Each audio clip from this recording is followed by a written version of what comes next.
The master Prakash classes आप सभी का बहुत बहुत स्वागत करता है।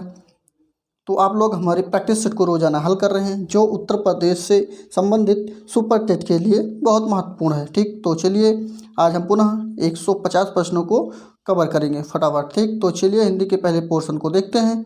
और हिंदी का पहला पोर्शन का पहला प्रश्न जो है हमारा वो है बातों-बात शब्द युग्म का सही अर्थ बताना है। तो चलिए आप लोग भी कमेंट करके अपने उत्तर को देख जो है कमेंट बॉक्स में लिखते रहेंगे। ठीक, तो चलिए बताइए इसका कौन सा सही हो जाएगा। तो ऑप्शन पहला जो दिया गया है उसमें लिखा गया है बातें हवा, रोग हवा, वायु विकार या विस्मय शिकार। तो बताइए बात और वात का सही अर्थ जो होगा वो क्या होगा। तो चलिए देखते हैं। तो इसमें बात का तात्पर्य है बातें से और वात का तात्पर्य है हवा से। तो ऑप्शन नंबर फर्स्ट जो है इसका सही हो जाएगा। ठीक, आप लोग जो है उत्तर को और जो है याद करते रहें इसके सही युग्म को। ठीक, ये ऐसे ही सीधा प्रश्न में पूछा जाता है। चलिए अगले प्रश्न पे चलते हैं। अगले प्रश्न में जो है आपका पूछा जा रहा है कि इत्यादि शब्द में कौन सी संधि है। तो इत्यादि शब्द में संधि कौन सी हो जाएगी। अगर इसका संधि विच्छेद करना होगा तो इति धन आदि हो जाएगी। तो ये यण संधि से संबंधित है। ठीक, तो पहला ऑप्शन इसका सही हो जाएगा। ठीक, आप लोग सभी लोग जानते हैं। इसी के साथ अगले प्रश्न में पूछा जा रहा है कि विसर्ग संधि का उदाहरण कौन सा है। तो विसर्ग संधि का उदाहरण जो है अतएव है या विस्मरण है या उच्चारण है या विसर्ग है। तो बताइए कौन सा इसका सही आंसर होगा, कमेंट करके आप लोग बताइए। लालच बुरी बला है, क्योंकि आप लोग विसर्ग को मार रहे होंगे। ये नहीं होगा, अतएव होगा। पहला ऑप्शन जो है बिल्कुल सही हो जाएगा। अतएव जो है विसर्ग संधि का उदाहरण है, क्योंकि इसका जब हम लोग खंडन करेंगे तो अतः धन अयो हो जाएगा। ठीक, तो ये विसर्ग संधि का उदाहरण होगा अतएव। पहला ऑप्शन इसका राइट आंसर हो जाएगा। नेक्स्ट पे चलेंगे। इस प्रश्न में पूछा जा रहा है कि समास बताना है। तो यथाशीघ्र का समास क्या होगा। अव्ययी भाव समास होगा या द्वंद्व समास होगा या क्रमधारय होगा या तत्पुरुष होगा। आप लोग कमेंट करके बताइए राइट आंसर को कौन सा होगा इसका। तो इसमें जो ऑप्शन सही हो जाएगा वो आपका अव्ययी भाव यथाशीघ्र। ठीक, ये जो है अव्ययी भाव समास का उदाहरण है। पहला ऑप्शन इसका राइट आंसर हो जाएगा। नेक्स्ट पे चौराहा में समास कौन सा है। देखिए इसमें जो है पहला पद जो है आपका संख्यावाचक है। ठीक, तो संख्यावाचक जो पहला होता है वो कौन सा होता है सभी लोग जानते होंगे। आपका द्विगु समास हो जाएगा। ऑप्शन नंबर सी इसका बिल्कुल राइट आंसर हो जाएगा। ठीक, आप लोग हमारे साथ अगर प्रैक्टिस कर रहे होंगे तो आप लोग को कॉन्फिडेंस धीरे धीरे बढ़ रहा होगा, और नहीं कर रहे होंगे तो हमारे टेलीग्राम जो है टेलीग्राम तो ठीक है, आप लोग भी टेलीग्राम को ज्वाइन कर लीजिए। वहाँ से इसका PDF मिल जाएगा। और हमारे चैनल को भी सब्सक्राइब कर लीजिए, जिससे कि आपको बराबर जो है हमारा प्रैक्टिस सेट का नोटिफिकेशन मिलता रहे। ठीक, चलिए इसके साथ अगले प्रश्न पे चलते हैं। अगले प्रश्न में पूछा जा रहा है कि सर्वश्रेष्ठ रस किसे माना जाता है।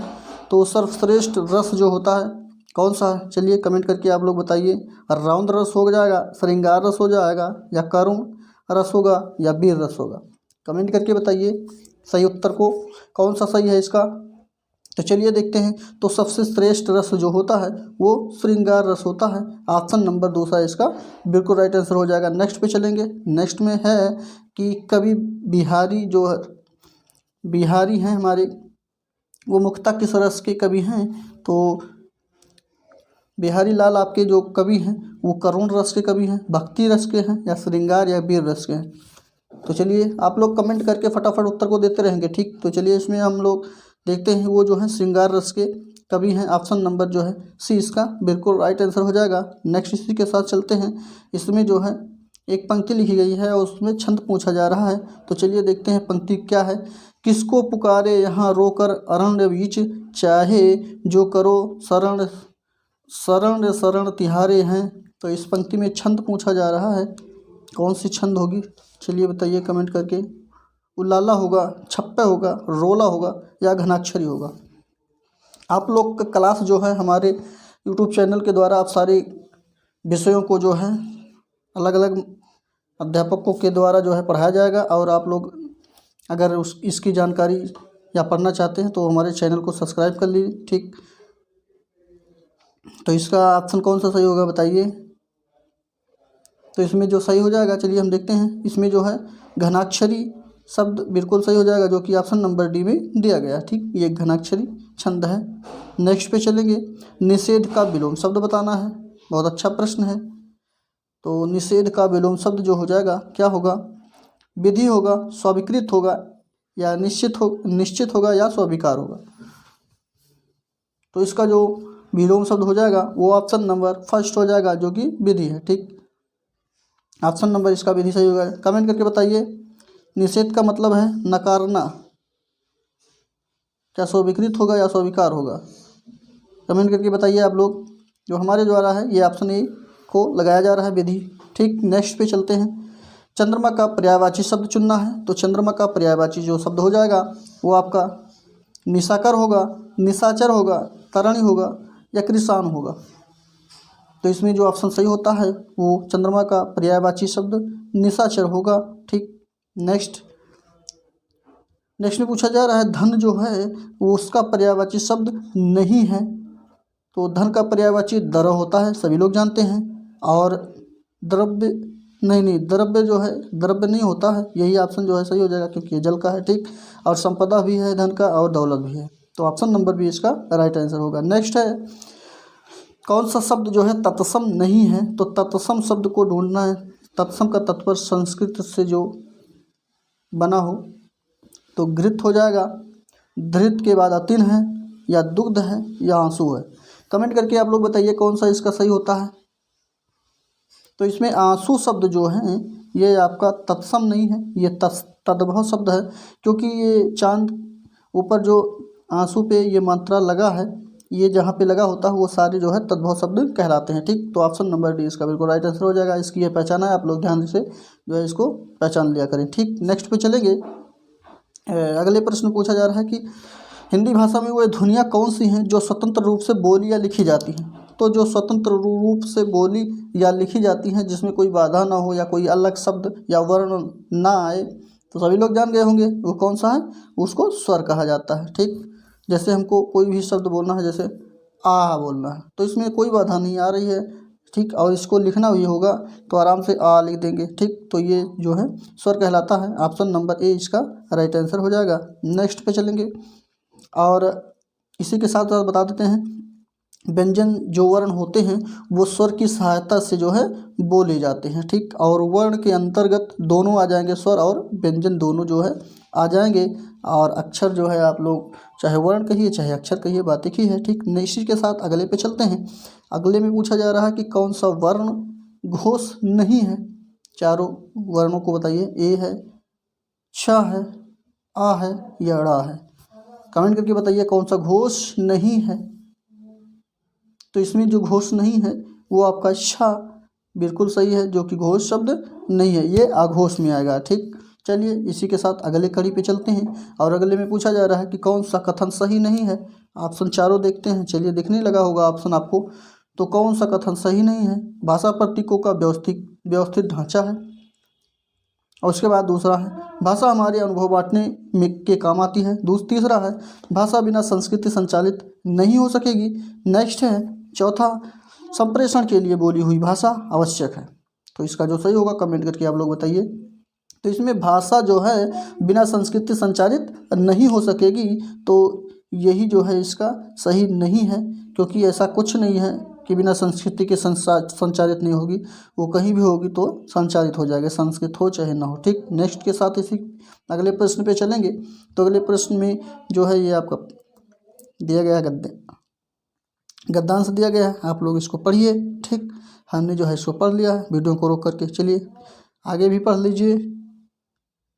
इसी के साथ आगे बढ़ते हैं, इसको भी पढ़ लीजिए और प्रश्न को देखते हैं। ठीक, प्रश्न में पूछा जा रहा है कि अनुच्छेद में पूरक शब्द किसके लिए सबसे उपयुक्त है? तो गद्यांश के अनुसार जो आपका पूरक शब्द है, तो ये गद्यांश जो शब्द है, गद्यांश में जो ये पूरक शब्द है, इसमें जो है सबसे प्रयुक्त शब्द कौन सा होगा ये बताना है। चलिए कमेंट करके बताइए। पाठ्य पुस्तक, कहानी, कविता या रचना है, आप लोग इसको पढ़े होंगे, बताइए इसका कौन सा सही होगा। चलिए देखते हैं। तो इसमें जो है कविता, ये बिल्कुल इसका जो है प्रयुक्त शब्द हो जाएगा। ऑप्शन पूरक का तात्पर्य है कविता से। नेक्स्ट पे चलेंगे। प्रतीकों में कौन सा गुण होता है? तो जो प्रतीक होते हैं उनमें कौन सा गुण होता है प्रतीकों में? आभा का और लक्ष्यार्थ का या भाव से जुड़ी वैविध्यपूर्ण कल्पनाओं का, तो अनुभव का, कौन सा सही होगा कमेंट करके आप लोग बताते रहें। ठीक, तो चलिए हम बताते हैं। इसमें आभा का जो है गुण होता है, ऑप्शन नंबर ए इसका राइट आंसर हो जाएगा। इसी के साथ अगले प्रश्न पे चलते हैं और इस प्रश्न में पूछा जा रहा है कि निर्जन क्षेत्र किस अर्थ की ओर संकेत करता है? तो निर्जन क्षेत्र जो संकेत करता है वो सुनसान जगह की ओर या खामोश जगह की ओर या अभावृत्ति या पहले से तय किसी भाव या तो अर्थ से मुक्त मन के बारे में संकेत, मन की ओर संकेत करता है। तो बताइए कौन सा सही होगा? तो इसमें जो सही हो जाएगा वो आपका ऑप्शन नंबर सी बिल्कुल सही हो जाएगा। ऑप्शन नंबर सी बता रहे हैं तो डी पे क्यों लगा रहे हैं भाई? ऑप्शन नंबर सी जो है अभावृत्ति बिल्कुल राइट आंसर हो जाएगा। आपके अनुच्छेद के अनुसार ये ही जो है इसी ओर संकेत किया जा रहा है। ठीक, इसी के साथ नेक्स्ट पे चलते हैं और इस प्रश्न में पूछा जा रहा है उन तथाकथित कविताओं की मदद, उसके बाद स्पेस है, जो फिर स्पेस है, वाक्य में किन कविताओं की ओर संकेत किया गया है? तो चलिए, तो इसमें जो संकेत किया गया है वो आपका जो कल्पना द्वारा अप्रत्यक्ष भावों को समझने का अवसर देती है उसी की तरफ जो है संकेत किया गया है। ठीक, तो ऑप्शन नंबर इसमें जो है सी सही हो जाएगा। इसी के साथ 20वें पे चलते हैं। 20वें में पूछा जा रहा है प्रायः लक्ष्यार्थ कैसा दिखता है? तो लक्ष्यार्थ जो दिखता है वो आपका प्रतीकार्थ जैसा दिखता है। अभी हम लोग इसको पढ़े हैं, ऊपर के भी प्रश्नों में जो है ये मिला हुआ था। ठीक, तो भी ऑप्शन इसका राइट आंसर हो जाएगा। फटाफट 10 प्रश्न अंग्रेजी के करते हैं और अंग्रेजी में आप लोग जानते ही हैं कि हम केवल ऑप्शन को ही बताते हैं, आप लोग इसको पढ़ें। ठीक, और ऑप्शन सही लगाइए। तो इसमें जो सही हो जाएगा वो आपका सही हो जाएगा option number A, PEAL, PL जो होगा ये ऑप्शन नंबर फर्स्ट सही हो जाएगा। नेक्स्ट है 22 नंबर में। 22 नंबर में आपका फिगर ऑफ स्पीच पूछा जा रहा है। हिंदी में इसको अलंकार कहा जाता है। ठीक, तो इसमें ऑप्शन नंबर जो सही हो जाएगा 22 में फर्स्ट सही हो जाएगा सिमिली। ठीक, नेक्स्ट अगले पे चलेंगे। अगले में पूछा जा रहा है कि चलिए बताइए 23 नंबर में, 23 नंबर में सी ऑप्शन सही हो जाएगा। ठीक, नेक्स्ट है 24 में क्या सही होगा? 24 में डी सही हो जाएगा। नेक्स्ट है और इंग्लिश सुपर टेट में सभी के लिए अनिवार्य है, संस्कृत भी अनिवार्य है, सबको करना है। ये मत सोचिए कि यूपी टेट या सी टेट का हो रहा है कि हम लोग संस्कृत लिए हैं तो इंग्लिश नहीं करना है। इंग्लिश तो अनिवार्य है सभी के लिए और संस्कृत भी सभी के लिए अनिवार्य है इसमें। ठीक, 10 प्रश्न आपका जो है पूछा जाता है संस्कृत में लगभग, और 10 ही प्रश्न जो है इंग्लिश के भी पूछे जाएंगे। सारे टॉपिक मिला के 14 टॉपिक से मिला के यानी सब्जेक्ट से मिला करके जो है आपका सुपर टेट का पेपर कराया जाएगा। ठीक, तो चलिए 25 नंबर में जो सही होगा वो आपका फर्स्ट ऑप्शन सही हो जाएगा। नेक्स्ट है 26। इस पैराग्राफ को पढ़िए। पैराग्राफ को पढ़ने के बाद रोक करके इसको पढ़िए। नेक्स्ट है यहाँ भी पढ़िए। उसके बाद 26 नंबर प्रश्न में जो पूछा जा रहा है उसका ऑप्शन नंबर, पहले ऑप्शन को सारे देखते हैं, तो इसका भी ऑप्शन बिल्कुल सही हो जाएगा। ठीक, इसी के साथ अगले प्रश्न पे चलते हैं। बस इसकी क्लासें मैथ की, इंग्लिश की, संस्कृत की सारी क्लासें, रीजनिंग की सारी क्लासें आपको बस कल या परसों से मिलनी स्टार्ट हो जाएंगी। आप लोग हमारे ही चैनल पे जो है इसके सारे डेरिवेशन को देखेंगे, सही भी टीचरों के द्वारा जो है कराया जाएगा आपको। ठीक, तो इसमें ऑप्शन 27 में कौन सा सही होगा? तो इसका ऑप्शन नंबर फर्स्ट सही हो जाएगा। नेक्स्ट पे चलेंगे। फर्स्ट सही होगा, सेकंड गलत है, ये भी गलत है, तो इसमें ओनली फर्स्ट हो जाएगा ऑप्शन नंबर ए इसका राइट आंसर। नेक्स्ट है ये भी कूटनीति के प्रश्न है, तो 28 नंबर में जो सही होगा वो आपका डी सही हो जाएगा, पहला और दूसरा। तो ऑप्शन पहला गलत है यानी दूसरा और तीसरा जो है, एक मिनट, इसमें पहला और दूसरा सही है तो ये सही हो जाएगा, तीसरा और चौथा गलत। नेक्स्ट पे चलेंगे। नेक्स्ट में पूछा जा रहा है सेम है, तो 29 नंबर में ऑप्शन डी सही हो जाएगा, नाइदर फर्स्ट और नाइदर सेकंड। ठीक, नेक्स्ट पे 30 नंबर में ऑप्शन नंबर डी सही हो जाएगा। नेक्स्ट है संस्कृत के भी प्रश्नों को हम लोग कवर करेंगे। ठीक, तो संस्कृत में शिक्षाया मुख्यम कार्यम किम। चलिए कमेंट करके बताइए आप लोग कौन सा सही होगा इसका। तो इसका जो सही हो जाएगा वो ऑप्शन नंबर बी बिल्कुल सही हो जाएगा, चरित्र निर्माणम, बी ऑप्शन सही हो जाएगा। नेक्स्ट है छत्रसा की दृश्यम व्यवहार, छत्रसा की दृश्य व्यवहार उचितः, इसका ऑप्शन जो सही हो जाएगा 32वें ऑप्शन नंबर सी बिल्कुल सही हो जाएगा, मित्रम। ठीक, मित्रवत। और उसके बाद 33 नंबर में प्रतिकक्षम अधिकतमाः कति छात्राः भवेयु। तो इसका तात्पर्य है कि एक कक्षा में अधिकतम कितने छात्र जो है हो सकते हैं। तो इसमें 33 नंबर में ऑप्शन नंबर डी 45 आप जो है विद्यार्थी हो सकते हैं, ऑप्शन नंबर डी सही हो जाएगा। नेक्स्ट है अध्यापकस्य मित्रम भवति कक्षायाम। तो इसमें जो ऑप्शन सही होता है फर्स्ट ऑप्शन श्याम फलकम सही हो जाएगा, फर्स्ट ऑप्शन। नेक्स्ट है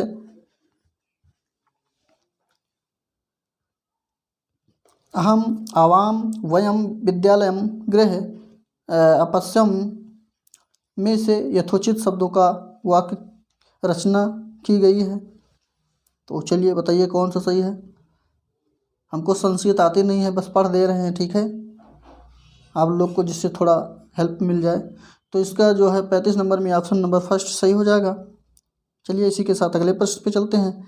साते प्रणमति गुरु गुरुवे यथोचित शब्दों का शब्द बना शुद्ध वाक्य कौन सा है। तो 36 नंबर में ऑप्शन नंबर आपका बी सही हो जाएगा। नेक्स्ट है शुद्ध वाक्य बताना है।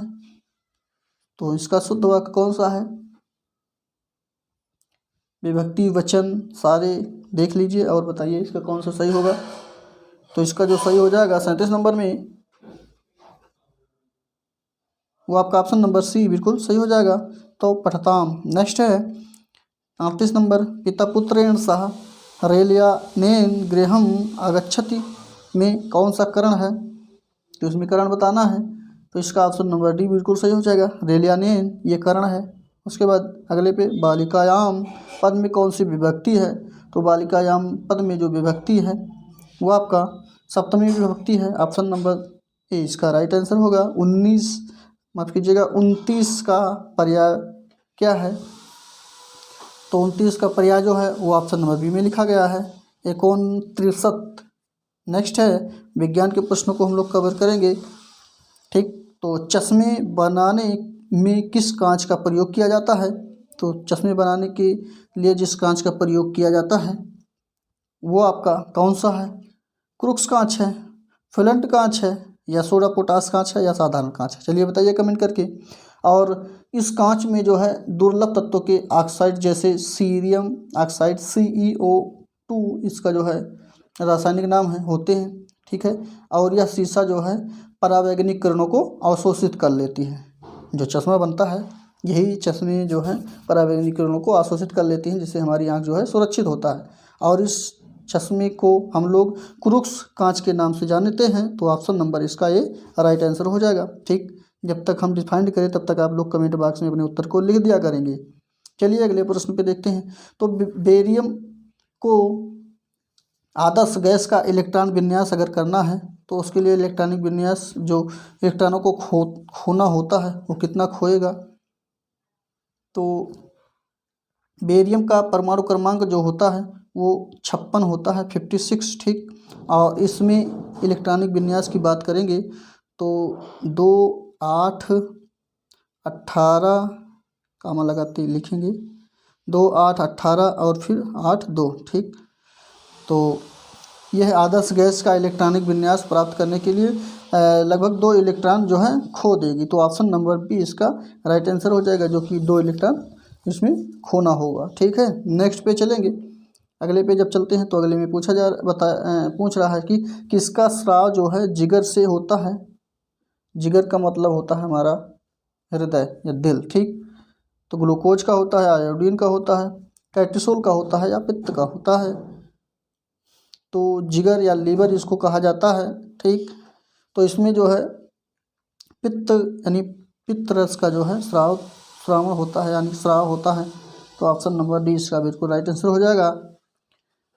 और ये पित्त होता है, ये पित्ताशय में जो है एकत्रित होता है, जिसको हम लोग इंग्लिश में गॉल ब्लैंडर कहते हैं, ठीक। और वहाँ से ये जो है कहाँ पे जाता है, ग्रहणी में चला जाता है। और पित्त का जो है पीएच मान की अगर बात करते हैं तो पित्त का जो पीएच मान होता है वो 7.6 से लेकर के ये 7.7 तक ये होता है, ठीक। तो ऑप्शन नंबर जो है इसका डी राइट आंसर हो जाएगा। इसी के साथ अगले प्रश्न पे चलते हैं। अगले प्रश्न में पूछा जा रहा है फर्न पौधों के किस भाग में आते हैं।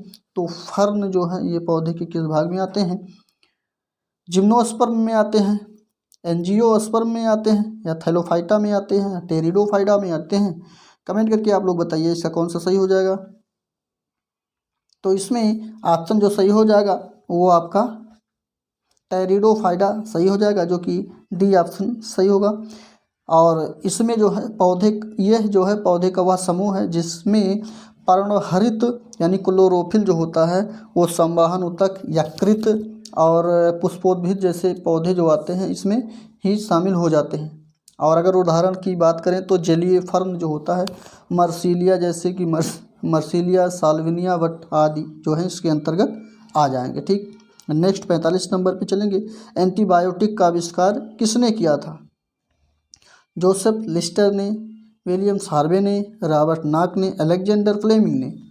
एंटीबायोटिक की आविष्कार के बारे में पूछा जा रहा है, तो इसके आविष्कारक जो है अलेक्जेंडर फ्लेमिंग को माना जाता है। एंटीबायोटिक थे और ये सन जो था वो 1928 का सन था, इसी में जो है एंटीबायोटिक की आविष्कार हुआ था, ठीक। चलिए अगले प्रश्न पे चलते हैं। और इसके अंतर्गत पेनिसिलिन आ जाएगा, ठीक। पेनिसिलिन लगभग आते हैं। परमाणु बंध क्यों बनाते हैं। तो परमाणु बंध जो बनाते हैं, पहले ऑप्शन को सारे देखते हैं। इसमें ऑप्शन नंबर आपका जो सही हो जाएगा वो ए ऑप्शन सही हो जाएगा, क्योंकि वो स्थिति ऊर्जा को घटाने और स्थिरता प्राप्त करने के लिए ही परमाणु बंध बनाते हैं, ठीक। ऑप्शन नंबर ए इसका सही हो जाएगा, राइट आंसर। नेक्स्ट पे चलेंगे। इसमें पूछा जा रहा है कि किस प्रकार का पानी अशुद्धियों से पूर्णतः मुक्त माना जाता है। तो कौन सा है, खनिज जल है, आसुत जल है, झरने का जल है, या उबलता हुआ जल है। अशुद्धियों से पूर्णतः मुक्त मतलब सबसे शुद्ध पानी जो है उसका बात किया जा रहा है यहाँ पे। तो इसमें आसुत जल जो होता है ये सबसे शुद्ध होता है। ऑप्शन नंबर बी इसका राइट आंसर हो जाएगा, ठीक। ऑप्शन के अनुसार से और कहीं कहीं पे लिखा होता है कि पीने योग्य जल, तो अगर पीने योग्य जल होगा तो वहाँ पे पीने योग्य जल ही सही हो जाएगा, ठीक। ये ध्यान रखिएगा आप लोग का। ऐसा जो है आयोग हमारे यूपी टेट में एक प्रश्न पूछा गया था, तो उसमें आसुत जल ऑप्शन था और पीने योग्य जो है ऑप्शन था, तो पीने योग्य जो है ऑप्शन को सही माना गया है, ठीक। चलिए 48 नंबर पे चलते हैं। 48 नंबर में पूछा जा रहा है मिल्वे साइनिन का जो है, उसके बाद फिर स्पेस है, उन्मूलन में किस प्रयोग किया जाता है। तो कृषि कवक में के उन्मूलन में, कृषि कीटक के, या कृषि शाक के, या कृषि निराना में। तो 48 नंबर में ऑप्शन सही होता है आपका बी, ठीक। तो इसमें कृषि कीटक जो होते हैं उसके उन्मूलन यानी उसको ख़त्म करने के लिए सिल्वेसाइनिन का जो है प्रयोग किया जाता है, ठीक। नेक्स्ट है मानव शरीर में आंतों के बैक्टीरिया जो है किसका संश्लेषण करते हैं। तो आंतों में जो बैक्टीरिया होते हैं वो विटामिन के का संश्लेषण करते हैं, प्रोटीन का, या वसा का, या विटामिन डी का। तो वो जो संश्लेषण करते हैं वो विटामिन के का संश्लेषण करते हैं। और विटामिन डी जो होता है वो मानव शरीर में सबसे बड़ी आंत में उपस्थित बैक्टीरिया को ख़त्म करता है, विटामिन के, ठीक।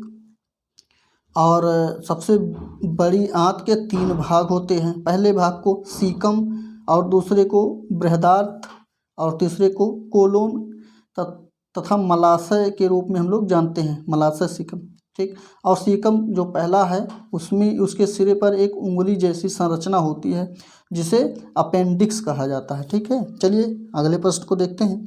अगले प्रश्न में पूछा जा रहा है कि उसके बाद जो स्पेस है तो किस में पौधे का भौतिक रूप और बाहरी संरचना का अध्ययन किया जाता है, ठीक। तो इसमें जो है ऑप्शन नंबर डी जो है फाइटोमोफोरोलॉजी जो होता है, इसमें जो है पौधे के भौतिक रूप और बाहरी संरचना की जो है अध्ययन किया जाता है। ऑप्शन नंबर डी इसका राइट आंसर हो जाएगा। नेक्स्ट है गणित के प्रश्नों को आप लोग इसको जो है हल करिए और बताइए कौन सा सही होगा। हम इसका उत्तर देते हैं आप लोग को। इसका जो आंसर सही हो जाएगा वो आपका ए आंसर सही हो जाएगा 500। नेक्स्ट है 52 नंबर। 52 नंबर में पूछा जा रहा है, तो 52 नंबर में जो सही हो जाएगा वो आपका ऑप्शन नंबर सी सही हो जाएगा, 2.4 घंटे। नेक्स्ट है 53, तो 53 का आंसर जो सही होता है वो भी सी सही हो जाएगा 5। नेक्स्ट है, ठीक, आप लोग इसको सॉल्व करिए और अगर पेपर को लोड करना है तो हमारे Telegram channel the master Prakash classes को फॉलो करिए, वहाँ से इसके PDF को लोड करके पूरा हल कर लीजिए। ठीक, तो इसके 54 नंबर में ऑप्शन नंबर सी बिल्कुल सही हो जाएगा, 0.024। नेक्स्ट है 55 में ऑप्शन नंबर बी 26 सही होगा। नेक्स्ट है 56 में ऑप्शन नंबर सी सही हो जाएगा, 625। नेक्स्ट है 57 नंबर में ऑप्शन नंबर डी सही हो जाएगा। ऑप्शन देखिए, हाँ, 46 मिनट और 12 सेकंड। नेक्स्ट है 58 में जो सही होता है वो ऑप्शन नंबर सी 56। नेक्स्ट है 59 में जो सही होगा वो option number C 24 right answer होगा इसका। नेक्स्ट है 60 में जो सही होगा वो ऑप्शन नंबर बी 23। नेक्स्ट है 61। गणित के भी आपके 20 प्रश्न जो है सुपर टेट में पूछे जाते हैं। ठीक, 10 को हमने कर लिया है, 10 और करना है। 61 में जो सही होगा वो ऑप्शन नंबर ए सही होगा, 0.50 पैसे जो है इसमें होंगे। ठीक, नेक्स्ट है 62 में ऑप्शन नंबर बी सही हो जाएगा। नेक्स्ट है प्रश्न तो आप लोग को दिख रहा होगा, आप लोग वीडियो को रोक कर इसको हल करिए, उसके बाद आंसर को जो है लगाइए। तो इसमें जो सही होगा, हमारे बताने के पहले वीडियो को पॉज कर लीजिए और लगाइए, उसके बाद आंसर जो है हम बता रहे हैं मिलाइए उससे सही है कि नहीं। ठीक, तो इसमें 63 में ऑप्शन नंबर सी सही हो जाएगा आपका। नेक्स्ट है 64 में 400। नेक्स्ट है 65 में 3 दिन। अगले में 66 नंबर में ए है 10999। नेक्स्ट है 67 में ऑप्शन नंबर बी 6480, ये राइट आंसर हो जाएगा। नेक्स्ट है 68 नंबर में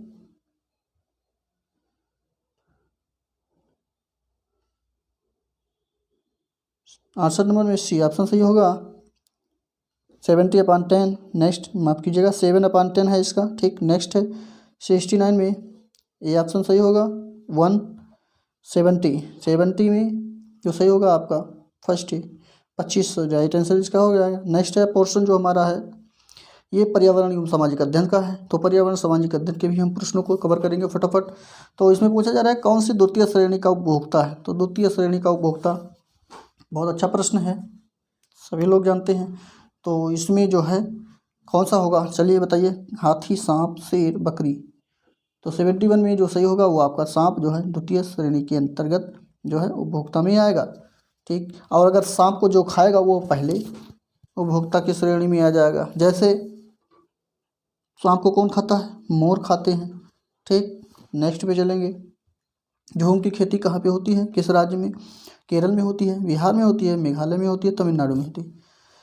झूम की खेती जो होती है वो हमारी वो पहाड़ों में होती है, और पहाड़ों में जो है किसी भी जगह को साफ़ किया जाता है, जैसे झाड़ियाँ जो होती हैं उनको साफ़ करके खेती की जाती है, उसके बाद उसको छोड़कर दूसरे स्थानों को साफ़ करके जो है वहाँ पे खेती की जाती है। इसी प्रकार से जो है स्थानों को बदलते रहते हैं, उसी को जो हम लोग झूम की खेती के नाम से जानते हैं। तो इसमें जो हो जाएगा वो आपका ऑप्शन नंबर सी सही हो जाएगा, जो कि मेघालय में ये सब अक्सर अधिक मात्रा में होती हैं। पूर्वोत्तर भारत के सभी राज्यों में झूम की खेती लगभग की जाती है, और ये जो है असम के राज्यों में भी होती है अधिक मात्रा में। तो इसका ऑप्शन नंबर सी जो है सही होगा। आप 72 में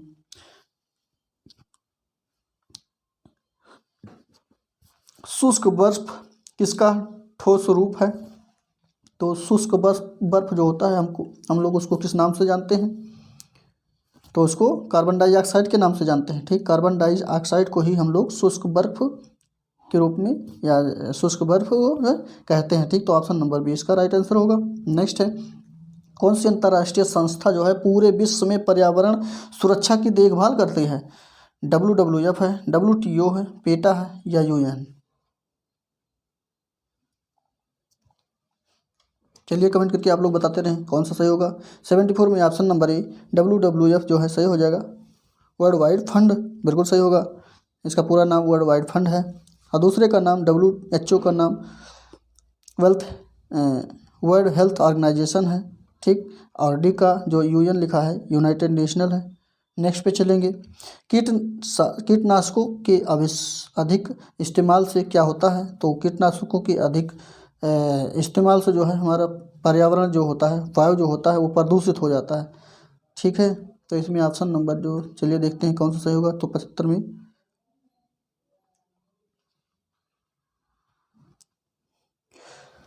और हाँ, इसको जो है हम लोग बारिश में ये जब पौधे पे पड़ता है तो धुस के चला जाता है पानी में, तो इसमें ये जल प्रदूषण जो होता है कीटनाशकों के अधिक उपयोग से जल प्रदूषण होता है। ऑप्शन नंबर सी इसका सही होगा, ठीक।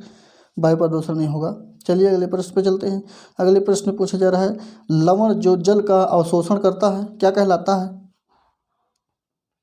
तो जल का जो अवशोषण करता है वो लवण हाइड्रोस्कोपिक लवण कहलाता है। ऑप्शन नंबर फर्स्ट इसका राइट आंसर होगा। नेक्स्ट है 77 में पारिस्थितिकी तंत्र एवं प्राकृतिक अधिवासियों का संरक्षण तथा उसके प्राकृतिक वातावरणों में प्रजातियों की जीवनक्षम जनसंख्या का रखरखाव एवं प्रतिप्राप्ति के लिए प्रयुक्त पद कौन सा है?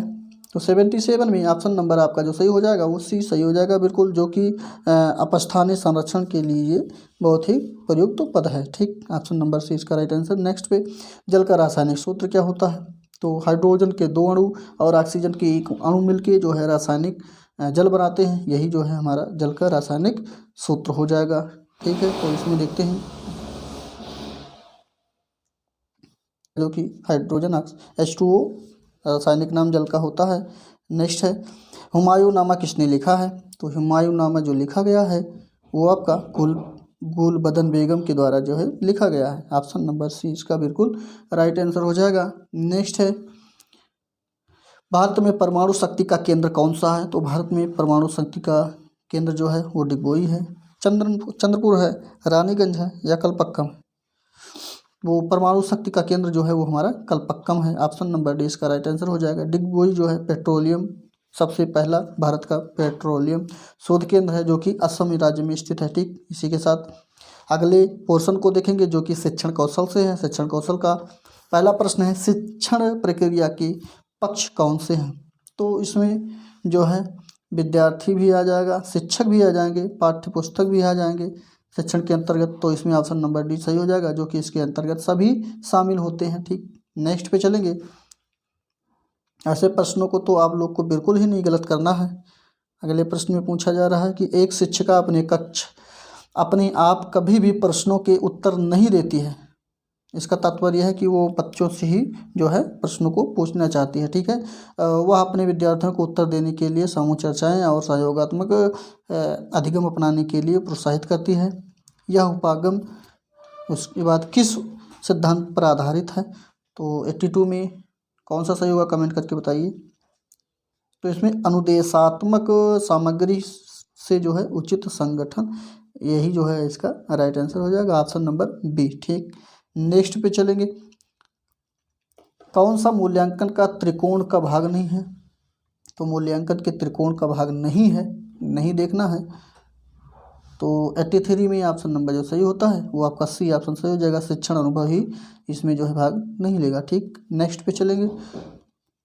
समान आयु वर्ग के संबंध अन्य सहपाठियों से जब किसी छात्र की तुलना की जाती है तो उसमें एक स्पष्ट शैक्षिक कमी जैसे त्रुटि दृष्टिगोचर होती है, ऐसे बच्चों को क्या कहा जाता है? तो ऐसे बच्चों को जो हम लोग यानी कि जो है मनोविज्ञान भाषा में कहा जाता है वो क्या है? ऑप्शन नंबर आप लोग कमेंट करके बताइए कौन सा है। प्रतिभाशाली बालक होगा, पिछड़ा बालक होगा, अपवादी बालक होगा, कोई नहीं होगा। तो इसमें जो है इसमें पिछड़ी बालक की श्रेणी में वो आता है। ऑप्शन नंबर बी इसका राइट आंसर होगा। नेक्स्ट है शिक्षण प्रविधियों के प्रकार कितने हैं? तो शिक्षण प्रविधि के जो प्रकार होते हैं वो प्रश्नोत्तर प्रकार के हैं, वर्णन के हैं या कहानी कथन के हैं, सभी हैं। तो 85 में ऑप्शन नंबर डी ये सभी हो जाएंगे, जो कि प्रश्नोत्तर सही होगा, वर्णन सही होगा, कहानी कथन सही होगा। तो ऑप्शन नंबर डी इसका ये सारे सही हो जाएंगे। नर्सरी कक्षा से शुरुआत करने के लिए कौन सी विषय वस्तु सबसे अच्छी होती है? तो अगर नर्सरी कक्षा में शुरुआत करना है तो जो विषय वस्तु होगा, ऑप्शन आ है मेरा प्रिय मित्र होगा, मेरा पड़ोस होगा, मेरा परिवार होगा, या मेरा विद्यालय होगा। कमेंट करके बताइए किस पार्ट से शुरुआत करना होगा इसको। 86 में ऑप्शन नंबर जो सही होता है वो आपका मेरे परिवार से शुरुआत किया जाता है, यही सबसे अच्छी जो है इसकी विषय वस्तु हो जाएगी। नेक्स्ट पे चलेंगे। बच्चों के सीखने की प्रक्रिया में प्रगति तब हो सकती है जब हमको क्या करना होगा, तो बच्चे के सीखने में प्रगति होगी, यही इसका बताना है इसमें। तो 87 में जो सही होता है वो आपका ऑप्शन नंबर बी सही हो जाएगा, जो कि बच्चों की प्रगति में नियमित रूप से जांचने के साथ साथ सुधारात्मक कदम भी उठाए जाएं। ठीक, ऑप्शन नंबर बी। नेक्स्ट, सतत व्यापक मूल्यांकन में व्यापक मूल्यांकन शब्दावली का क्या तात्पर्य है? जो व्यापक शब्द लिखा गया है, व्यापक मूल्यांकन शब्दावली का तात्पर्य क्या है, यही बताना है इसमें। तो ऑप्शन दिखने लगा होगा आप लोग को, तो बताइए कमेंट करके कौन सा सही है। तो इसमें ऑप्शन नंबर सी सही हो जाएगा, जो कि शैक्षिक एवं सह शैक्षिक क्षेत्रों का मूल्यांकन ही इसका राइट आंसर होगा। नेक्स्ट की तरफ बढ़ेंगे। नेक्स्ट में पूछा जा रहा है कि लॉर्ड विलियम बेंटिंक द्वारा मैकाले के विवरण पत्र को स्वीकृति जो है कब मिली थी? तो ये जो मिली थी ये 7 मार्च 1895 में, 2 फरवरी 1835 में, 10 फरवरी 1835 में, या इनमें से कोई नहीं। तो इसमें जो सही होगा वो आपका ऑप्शन नंबर बी 2 फरवरी 1835 में जो है इसकी स्वीकृति मिल गई थी लॉर्ड मैकाले विवरण पत्र की। तो ऑप्शन नंबर बी इसका राइट आंसर हो जाएगा। इसी के साथ अगले प्रश्न में चलते हैं, जो कि 90 में पूछा जा रहा है। राधाकृष्णन आयोग ने अपना प्रतिवेदन भारत सरकार को कब प्रेषित किया था, मतलब कब भेजा था? तो ये जो भेजा गया था तो 15 अगस्त 1948 को, 25 जुलाई 1949 को, 25 अगस्त 1949 को, या इनमें से कोई नहीं। तो इसमें कोई ऑप्शन नहीं सही है, तो इनमें से कोई नहीं सही हो जाएगा, जो कि ऑप्शन नंबर डी में दिया गया है। ठीक, इसी के साथ अगले प्रश्न में चलते हैं। तो अगले प्रश्न में पूछा जा रहा है बाल मनोविज्ञान के प्रश्नों को।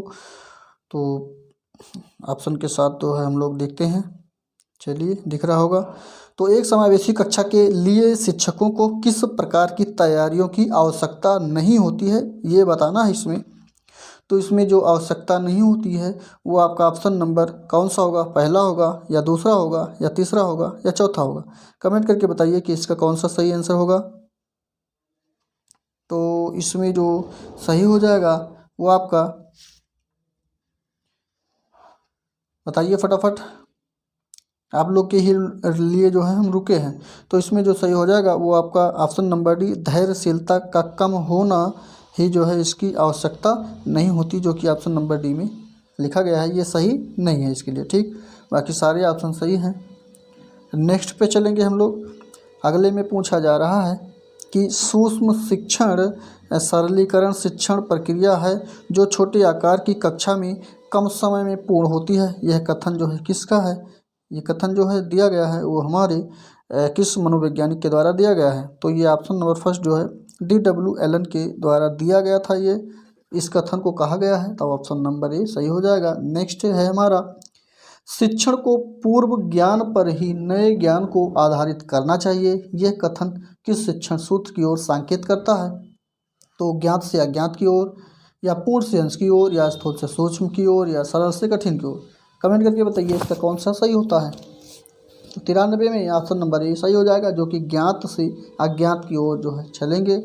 तो यही जो है शिक्षण को पूर्व ज्ञान पर ही नए ज्ञान की ओर आधारित करना ही होता है। नेक्स्ट है हमारा, यदि छात्र अधिकांश कार्य जो है स्वयं के हाथों से करेगा तो छात्र में क्या हो जाएगी? शारीरिक शक्ति बढ़ेगी, मानसिक शक्ति बढ़ेगी, या परिश्रम करने की भावना जागृत होगी, या आत्मनिर्भर पैदा होती है। तो इसमें जब बालक कोई भी काम सबसे अधिकांश तक भाग जो है उसका स्वयं करेगा तो इसमें जो होता है वो आत्मनिर्भरता पैदा हो जाती है।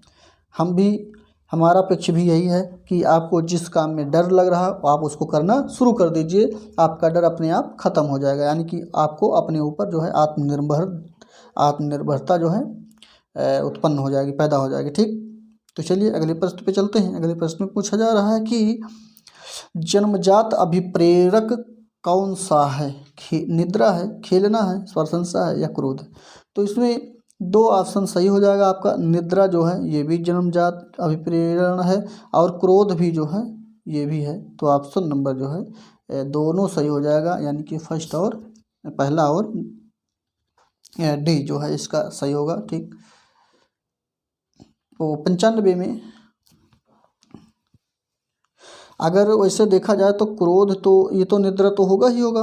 क्रोध को हम लोग ही कम मात्रा में मानते हैं। ठीक, तो इसको अगर ना लें तभी सही हो जाएगा। ऑप्शन नंबर इसका फर्स्ट ही मानिएगा आप लोग, पहला ही सही हो जाएगा।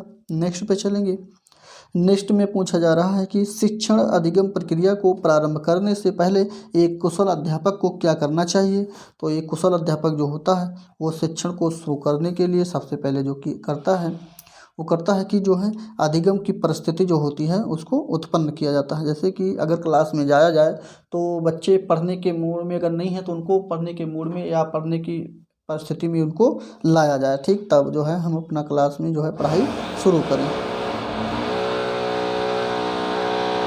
संशय सही होता है। इसी के साथ अगले प्रश्न पे चलते हैं।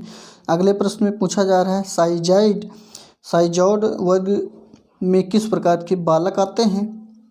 तो ये शब्द आप लोग पहली बार सुन रहे होंगे। ठीक, तो चलिए आज जान जाएंगे। ठीक, तो 97 में जो सही हो जाएगा वो आपका साइजाइड वर्ग के अंतर्गत जो है शारीरिक रूप से अपंग बालकों को जो है सम्मिलित किया जाता है।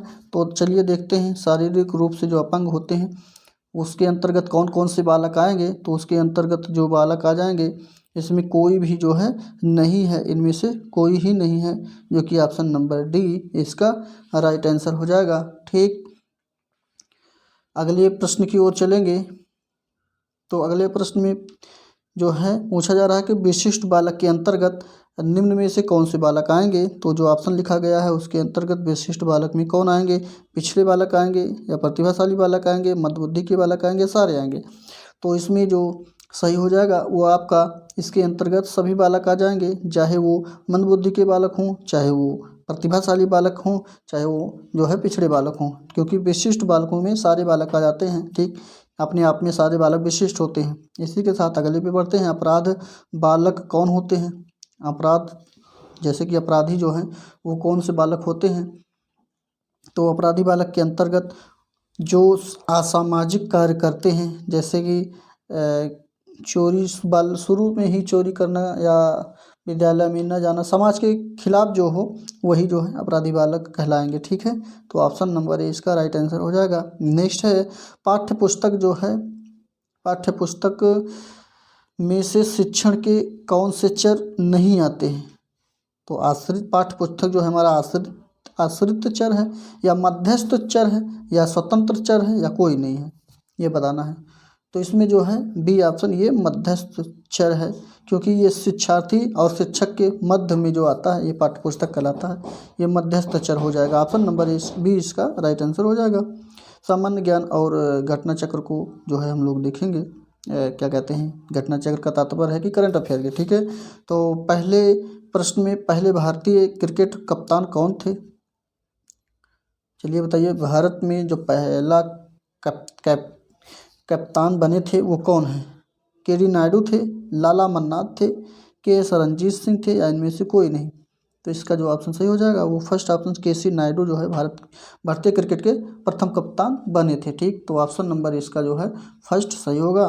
इसी के साथ व्यक्तिगत ट्रैक प्रतिस्पर्धाओं में ओलंपिक में फाइनल में पहुंचने वाली प्रथम भारतीय महिला कौन थी?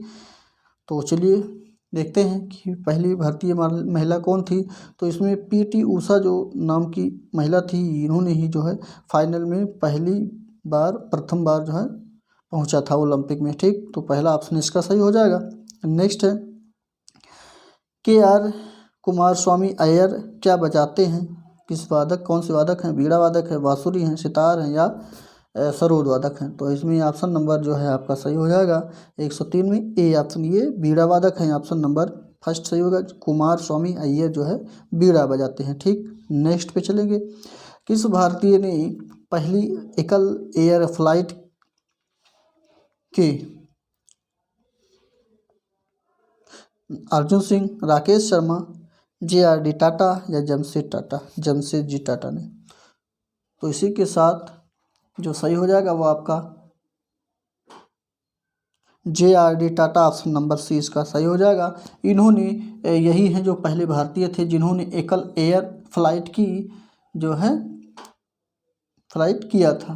ठीक, और सतीश सोमन 1994 में, सतीश सोमन एक नामक व्यक्ति थे जो जिन्होंने 1900 जो है 94 में बात करें तो पहले भारतीय थे जिन्होंने अमेरिका एवं भारत के बीच एकल एयर फ्लाइट में जो है सवारी की थी। ठीक है, और उसी के साथ साथ हरिता कौर देओल नामक एक भारतीय महिला थी जिन्होंने सबसे पहले ही जो है 1994 में ही एकल एयर फ्लाइट की जो है सफ़र की थी। ठीक, ऑप्शन नंबर इसका जो प्रश्न पूछा जा रहा है यहाँ पे सी सही हो जाएगा। नेक्स्ट पे चलेंगे। एक व्यक्ति के किस दिशा में अंतर्राष्ट्रीय तिथि रेखा पार करके जाने पर एक दिन जोड़ा जाता है? तो 105 में जो सही हो जाएगा वो आपका ऑप्शन नंबर बी सही हो जाएगा, जो कि पूर्व से पश्चिम में ठीक है इस जाने पर जो है एक तिथि रेखा जोड़ी जाती है। और इसमें जो है 180 अंश जो होता है मध्याह्न के समतुल्य रेखा को अंतर्राष्ट्रीय तिथि रेखा कहा जाता है। यह रेखा जो है बेरिंग जो जल संधि होती है, बेरिंग जल संधि जो है जलडमरू मध्य जो है आपको अलास्का यानी कि उत्तरी अमेरिका को जो है एशिया से अलग करती है, जो अलास्का के पास आपका पड़ता है। ठीक है, आप लोग मैप में देखिएगा तो आपको मिल जाएगा बेरिंग जल संधि या बेरिंग जलडमरू मध्य के नाम से आपको लिखा हुआ, यहीं से ये रेखा जो है गुजरती है। ठीक, और इसके साथ अगले प्रश्न पे चलते हैं। मुख्यमंत्री किनके बीच मुख्य संपर्क जोड़ता है? तो मुख्यमंत्री जो संपर्क जोड़ता है वो आपका ऑप्शन नंबर जो है सी ए सही हो जाएगा, जो कि राज्यपाल तथा मंत्रिपरिषद के बीच के संबंध को जोड़ता है। नेक्स्ट है आपका मुस्लिम शासकों में सबसे पहले किसने मूल्य नियंत्रण लागू किया था? जिन्होंने मूल्य नियंत्रण लागू किया था वो आपके ऑप्शन नंबर सी में है अलाउद्दीन खिलजी सही हो जाएगा। इन्होंने ही 1200 जो है 1296 में से लेकर के 1300 जो है 15 तक इनका शासनकाल रहा। इन्होंने ही जो है सर्वप्रथम मूल्य नियंत्रण लागू किया था। इनके द्वारा 50% भूमि जो थी उस पर लगान के रूप में जो वसूला जाता था उसको गृह कर यानी गृह कर गरही जिसको कहा जाता था। ठीक, पशुओं के चरने या चराई के में भी जो है इसको लगाया जाता था। ठीक है, 50% जो कर लिया जाता था। इसी के साथ अगले प्रश्न पे चलते हैं। अगले प्रश्न में पूछा जा रहा है भारत में सूरी राजवंश के संस्थापक कौन थे? शेरशाह थे या शेरशाह थे, खिलजी थे या कोई नहीं था? तो इसके जो संस्थापक थे वो शेरशाह थे। सूरी राजवंश के संस्थापक शेरशाह, जिनको खान के नाम से जाना जाता था। ठीक, अगले प्रश्न पे चलते हैं। तो अगले प्रश्न में और अगर बात करें शेरशाह की तो शेरशाह ने जो है हमारे ग्रैंड ट्रंक रोड जो है आप लोग सुने होंगे GT रोड, तो उसी को का पूरा नाम है ग्रैंड ट्रंक रोड। इसका निर्माण ही शेरशाह सूरी के द्वारा जो है करवाया गया है। और इनका मकबरा अगर बात करते हैं तो सासाराम में है। ठीक, चलिए अगले प्रश्न पे चलते हैं। अगले प्रश्न में पूछा जा रहा है दक्षिण पूर्व केंद्रीय रेलवे का क्षेत्रीय जोनल मुख्यालय कहाँ पे स्थित है? बिलासपुर में स्थित है, हुबली में है, जबलपुर में है या भुवनेश्वर में? 109 में ऑप्शन नंबर कौन सा सही होगा? तो इसका ऑप्शन नंबर ए जो है सही हो जाएगा, क्योंकि दक्षिण पूर्व केंद्रीय रेलवे का क्षेत्रीय जोनल मुख्यालय जो है वो बिलासपुर में स्थित है। ठीक, और इसमें जो है काम कब से शुरू किया गया? तो अगर बात करते हैं तो ये 5 अप्रैल जो है 5 अप्रैल 2003 से जो है इसका काम शुरू हो गया था। ठीक है, 2003। चलिए इसी के साथ अगले प्रश्न पे चलते हैं। अगले प्रश्न में पूछा जा रहा है कि 109 हो गया, 109 के बाद 110 पे चलते हैं। केंद्र शासित प्रदेश दादरा और नगर हवेली जो है हमारी, इसकी राजधानी कौन सी है? तो दादरा नगर हवेली की राजधानी दादरा होगी, नगर हवेली होगी, कवरत्ती होगी, सिलवासा होगा। तो इसमें जो सही हो जाएगा वो आपका ऑप्शन नंबर डी सही होगा। दादरा नगर हवेली की राजधानी सिलवासा होगा, ऑप्शन नंबर डी सही है। कुछ नहीं था इस प्रश्न में। अगले प्रश्न पे चलते हैं। एक प्रकार की वर्षा जो हवा के पहाड़ियों की पट्टी के साथ ऊपर उठने के कारण होती है क्या कहलाती है? चक्रवात प्रति चक्रवाती कहलाती है, संवहनीय या चक्रवाती या पर्वतीय। तो इसमें जो सही होगा वो पर्वतीय हवा कहलाती है। ठीक है, ऑप्शन नंबर डी इसका राइट आंसर हो जाएगा। लाइकेन और मास जो वनस्पति मुख्यतः जो किस क्षेत्र की हैं? तो ये जो लाइकेन और मास वनस्पति है ये टुंड्रा क्षेत्र वनों में जो है पाई जाती है। ऑप्शन नंबर डी इसका राइट आंसर हो जाएगा। नेक्स्ट है, कौन सा नृत्य गुजरात का है? गुजरात का में कौन सा नृत्य होता है? गरबा चुनर होता है, विदेशी छौ ओरान होता है, बिहर बम्बू नृत्य होता है, या कुचिपुड़ी कोटलम या गुरेहा होता है? कौन सा होता है? कमेंट करके बताइए फटाफट। तो इसमें ऑप्शन नंबर ए सही हो जाएगा, जो कि गरबा और चुनर नामक नृत्य जो होता है ये गुजरात का है। ठीक, नेक्स्ट पे चलेंगे। राष्ट्रकूट परिहार और पालों का संबंध किससे है? उत्पत्ति संग्राम से है, त्रिदेशीय संग्राम से, या राज्य संग्राम से, या कोई नहीं। तो इसमें जो ऑप्शन सही हो जाएगा वो आपका 114 में बी ऑप्शन सही हो जाएगा, जो कि त्रिदेशीय संग्राम से इनका संबंध है। Option number D right answer होगा। और इसी के साथ अगर बात करते हैं तो राष्ट्रकूट प्रतिहार एवं पाल वंश के राजाओं के बीच सबसे जो है परमाधिकार के लिए ये हुआ था, जिसे त्रिदेशीय संग्राम। ठीक, नेक्स्ट पे चलेंगे। भारत की किस व्यक्तिगत कंपनी ने सबसे पहले केंद्रीय औद्योगिक सुरक्षा बल द्वारा संरक्षण प्राप्त किया था?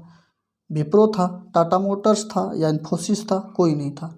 तो इसका जो सही होगा वो ऑप्शन नंबर सी इन्फोसिस नामक कंपनी जो है, इसी कंपनी ने जो है सबसे पहले केंद्रीय औद्योगिक सुरक्षा बल द्वारा संरक्षण प्राप्त किया था। नेक्स्ट है, कुतुब मीनार का निर्माण किसने पूर्ण करवाया था? कुतुब मीनार को तो 3 लोगों ने जो है इस पे काम किया है, तो पूर्ण कराने का बात किया जा रहा है। किसने पूर्ण किया था ये बताना है। तो इसमें 16 में जो है आपका ऑप्शन नंबर सी सही हो जाएगा, सही हो जाएगा। ठीक, ऑप्शन नंबर सी इल्तुतमिश ने जो है इसको पूर्ण कराया था। और कुतुब मीनार की जो है बनाने का कार्य जो है कुतुबुद्दीन ऐबक के द्वारा शुरू किया गया था, परंतु इसको जो है पूरा किसने करवाया था? इल्तुतमिश ने, हमने बताया ही है। और इल्तुतमिश जो था ये कुतुबुद्दीन ऐबक का गुलाम था। इसकी मृत्यु के बाद सल्तनत की गद्दी पे यही इल्तुतमिश ही बैठा था। ठीक,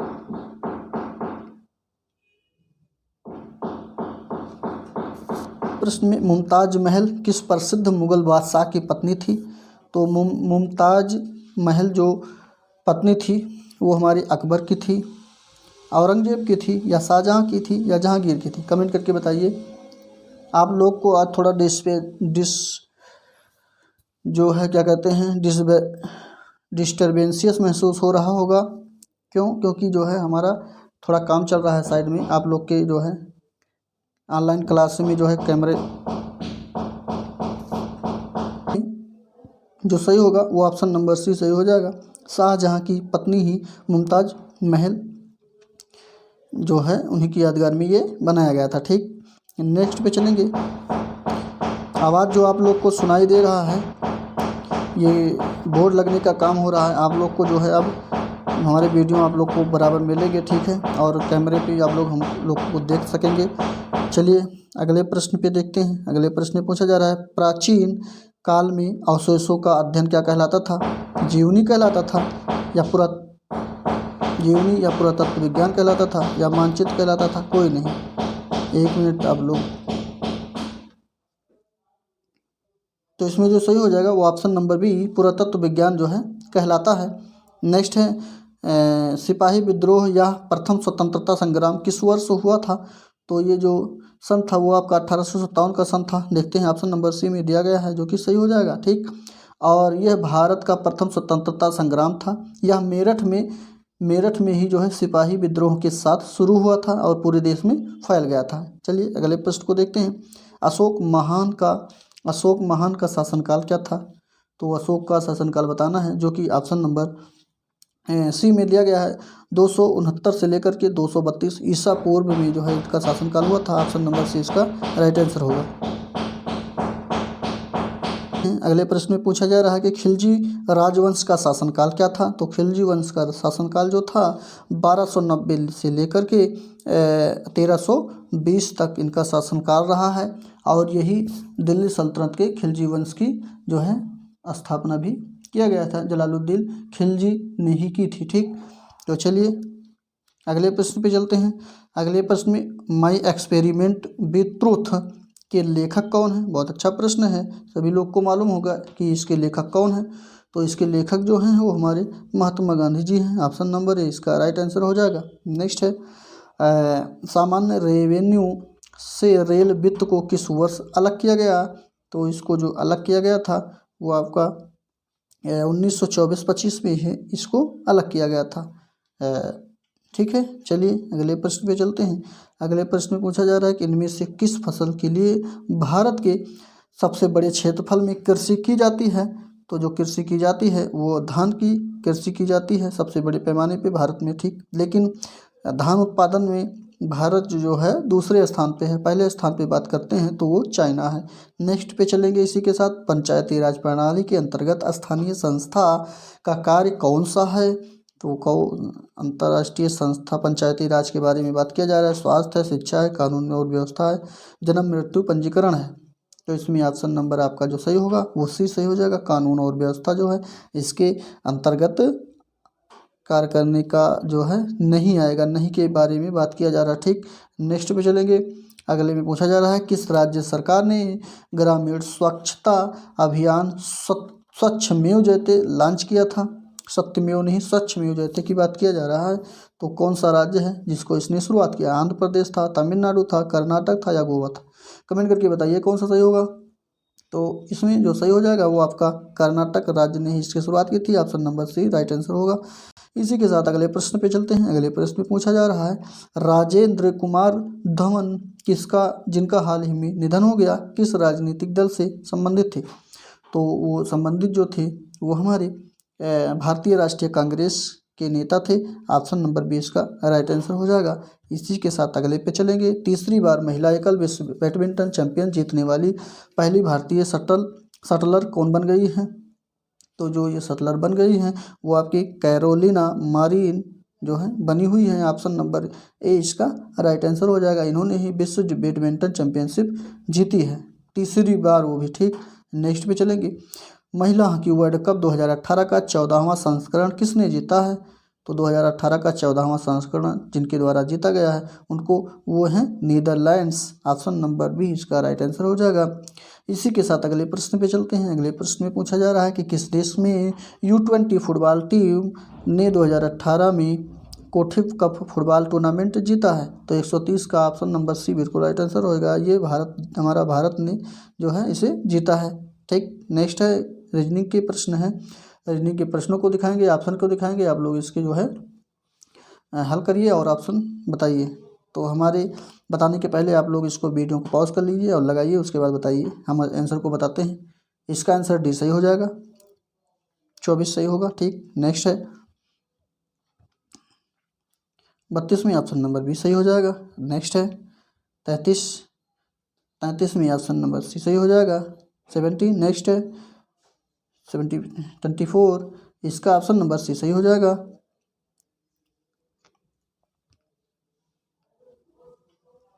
नेक्स्ट है 35 नंबर में ऑप्शन नंबर डी सही हो जाएगा, 120 अंश। और उसके बाद कंप्यूटर के प्रश्नों को हम लोग देखेंगे फटाफट। तो ओरेकल क्या है। तो ओरेकल जो है देखते हैं। तो ओरेकल क्या है, प्रोग्रामिंग भाषा है या डेटाबेस पैकेज है, हार्डवेयर है, कोई नहीं है। तो इसमें ये डेटाबेस पैकेज है। ऑप्शन नंबर बी इसका राइट आंसर हो जाएगा। नेक्स्ट में पूछा जा रहा है कि ईमेल में BCC का क्या अर्थ होता है। कमेंट ऑप्शन आप लोग को दिख रहा है, कमेंट करके बताइए कौन सा इसका सही हो जाएगा। तो ईमेल में BCC का तात्पर्य जो है वो आपका ब्लाइंड्स कार्बन कॉपी से है, जो कि option number B right answer हो जाएगा। नेक्स्ट है पहले से चल रहे कंप्यूटर को रीस्टार्ट करना क्या कहलाता है। मान लीजिए कंप्यूटर चल रहा है और उसको रिस्टार्ट करना है तो वो क्या कहलाएगा, लोडिंग कहला जाएगा, डाउनलोड कहला जाएगा, या अपलोड कहलाएगा, या रिबूट कहलाएगा। बहुत अच्छा प्रश्न है। मोबाइल में भी आप लोग ऐसा करते होंगे, तो कमेंट करके बताइए कौन सा सही होगा। तो उसको रिबूट कहा जाता है। जैसे फ़ोन हमारा चल रहा है तो उसको रिस्टार्ट करेंगे तो वो रिबूट हो जाएगा, ठीक, मतलब कि फिर से अपने आप ही ऑफ होगा और अपने आप ही ऑन हो जाएगा, ठीक। नेक्स्ट पे चलेंगे। सॉफ्टवेयर कोड में त्रुटियां ढूंढने की प्रक्रिया को क्या कहते हैं? तो सॉफ्टवेयर में जो त्रुटि ढूंढी जाती है उसको बग कहा जाता है, एरर कहा जाता है, डिबगिंग कहा जाता है, या कोई नहीं कहा जाता। कमेंट करके बताइए कौन सा सही होगा। तो उसको डिबगिंग कहा जाता है। ऑप्शन नंबर सी इसका राइट आंसर हो जाएगा। नेक्स्ट है, हेक्साडेसिमल संख्या प्रणाली की आधार संख्या कितनी होती है? तो इसकी आधार संख्या जो होती है वो ऑप्शन नंबर ए 16 हो जाएगी। इसकी आधार संख्या 16 होती है। ऑप्शन नंबर ए सही होगा। जीवन कौशल प्रबंधन एवं अभिवृत्तियों के भी प्रश्नों को हम लोग 10 प्रश्न फटाफट देखते हैं। मानव का मूल्य क्या है? सही आचरण है, शांति है, सत्य है, ये सभी है। तो मानव का मूल्य जो होता है वो सभी होता है, चाहे वो आचरण सही आचरण हो, या शांति हो, या सत्यता हो, ठीक। ऑप्शन नंबर डी सही हो जाएगा सभी। विद्यालय का कार्य क्या होता है? तो विद्यालय का कार्य जो होता है संस्कृति का संरक्षण करना होता है, संस्कृति का परिष्करण करना होता है, संस्कृत के नए प्रतिरूपों का निर्माण करना होता है, या उपयुक्त सभी होता है। कमेंट करके बताइए कौन सा सही हो जाएगा। तो इसमें जो सही हो जाएगा ऑप्शन नंबर डी उपयुक्त सभी सही हो जाएंगे, क्योंकि ये सारे काम जो हैं विद्यालय के कार्य होते हैं, ठीक। और आप लोग को लग रहा होगा कि हम बहुत तेज़ी के साथ पढ़ा रहे हैं, तो सही है, तेज़ी के साथ हम पढ़ा रहे हैं क्योंकि फटाफट करना है, क्योंकि वीडियो हमारा लंबा होता जा रहा है, ठीक। चलिए अगले प्रश्न पे चलते हैं। तो और इस प्रश्न में पूछा जा रहा है, मौलिक अधिकारों के अंतर्गत कौन सा अनुच्छेद बच्चों के शोषण से संबंधित है? तो बच्चों के शोषण से जो संबंधित मौलिक अधिकार है वो आपका अनुच्छेद 17 है, 18 है, 23 है, 24 है। कमेंट करके बताइए फटाफट। तो इसमें ऑप्शन नंबर डी अनुच्छेद 24 जो है, यही जो है मौलिक अधिकार बच्चों के शोषण से संबंधित है। ऑप्शन डी सही हो जाएगा, अनुच्छेद 24। प्रभावी नेतृत्व का गुण क्या है? प्रभावी नेतृत्व का गुण शारीरिक गुण है, आत्मगुण है, सामाजिकता है, या उपयुक्त सभी? तो इसमें जो हो जाएगा ऑप्शन नंबर डी उपयुक्त सभी सही हो जाएगा, ठीक। चलिए नेक्स्ट है, बहुत इजी प्रश्न है ये सारे हैं। एक विद्यालय में बहुभाषी विद्यार्थी है तो इसका तो यह किस प्रकार की स्थिति उत्पन्न करेगी? पहले ऑप्शन को देखिए, चलिए बताइए फटाफट। तो इसमें ऑप्शन नंबर डी सही हो जाएगा, जो कि सीखने में संबंध संसाधन होगा। जैसे जो बहुभाषी बालक आ जाएगा कक्षा में, तो वो बालक जो सारी भाषाओं को जानेगा, तो इससे अलग बालक भी धीरे धीरे उसकी भाषाओं को सीखेंगे, ठीक। चलिए अगले प्रश्न में चलते हैं। अगले प्रश्न में, और ये संसाधन के रूप में जो है भाषा काम करता है, ठीक है। अगले प्रश्न में पूछा जा रहा है, पुरस्कार किस रूप में कार्य करता है? तो पुरस्कार जो कार्य करता है प्रेरक बल के रूप में कार्य करता है, अभिप्रेरणा के रूप में कार्य करता है, या प्रशंसा के रूप में कार्य करता है, या उपयुक्त सभी? तो चलिए बताइए। तो प्रेरक हमारा जो होता है, पुरस्कार जो होता है ये हमारा प्रेरक के रूप में काम करता है, और अभिप्रेरणा के भी रूप में काम करता है, और प्रशंसा जो होती है इसके भी रूप में कार्य करता है। तो ऑप्शन नंबर डी सभी सही हो जाएगा, उपयुक्त। नेक्स्ट है 147 में चलते हैं। तो इसमें पूछा जा रहा है कि सीखने के लिए अधिकतम रूप से अभिप्रेरित कौन करता है? तो जो सब सीखने के लिए अभिप्रेरित करता है वो क्या है? चारों ऑप्शन दिख रहा होगा आप लोग को, चलिए दिखने लगा। तो इसका ऑप्शन जो सही होता है वो सी ऑप्शन सही हो जाएगा, क्योंकि यह जो है लक्ष्यों को प्राप्त करने की अभिव्यक्ति में संतुष्टि उत्पन्न करता है। ऑप्शन नंबर सी इसका राइट आंसर होगा। 48 में निर्देशन व्यक्ति के दृष्टिकोणों एवं उनके बाद के व्यवहार को प्रभावित करने के उद्देश्य से स्थापित गतिशील परस्पर संबंधों का एक प्रक्रम है। यह किसका कथन है? तो ये जो कथन है वो गुण का है, जोन्स का है, क्रो एंड क्रो का है, इनमें से कोई किसी का नहीं है। तो कथन तो किसी न किसी का तो है ही, ठीक। तो ये कथन जो है क्रो एंड क्रो का कथन है। ऑप्शन नंबर जो है सी जो है सही हो जाएगा, ठीक। नेक्स्ट में पूछा जा रहा है कि बाल केंद्रित शिक्षा का समर्थन किस विचारक द्वारा किया गया है? एरिक एरिक्सन के द्वारा, चार्ल्स डार्विन के द्वारा, बी एफ स्किनर के द्वारा, जॉन ड्यूई के द्वारा। तो बाल केंद्रित शिक्षा का समर्थन जो किया गया था वो हमारे जॉन ड्यूई साहब थे, ठीक। तो ऑप्शन नंबर डी सही होगा इसका। अगले प्रश्न पे चलेंगे। अगले प्रश्न में पूछा जा रहा है, एक एकल अभिभावक वाले बच्चों को पढ़ाते समय शिक्षक को क्या करना चाहिए? किस प्रकार का व्यवहार अपनाना चाहिए? चलो चारों ऑप्शन आप लोग को दिख रहा है, कमेंट करके बताइए कि कौन सा सही होगा इसका। 150 और इस प्रैक्टिस सेट का अंतिम प्रश्न है ये। तो इसमें जो सही होगा, चलिए देखते हैं। इसमें जो सही हो जाएगा ऑप्शन नंबर बी सही हो जाएगा। इस तथ्य को अनदेखा करना चाहिए और ऐसे बच्चों के लिए अन्य बच्चों के समान व्यवहार करना चाहिए, बच्चों के साथ ही समान व्यवहार करना चाहिए, जो कि ऑप्शन नंबर बी में लिखा गया है, ये बिल्कुल सही हो जाएगा। ठीक, और आज का आपका प्रैक्टिस सेट जो है समाप्त होता है। मिलते हैं अगले प्रैक्टिस के साथ। ऐसे ही हमारे प्रैक्टिस सेट को लगाने के लिए हमारे टेलीग्राम चैनल को भी ज्वाइन कर लीजिए, जहाँ से आपको PDF मिल जाएगा, और हमारे चैनल को भी सब्सक्राइब कर लीजिए और बेल की घंटी को दबा लीजिए, जिससे कि आपको बराबर नोटिफिकेशन मिलता रहे। वीडियो को पूरा देखने के लिए बहुत बहुत धन्यवाद। मिलते हैं अगले प्रैक्टिस सेट में।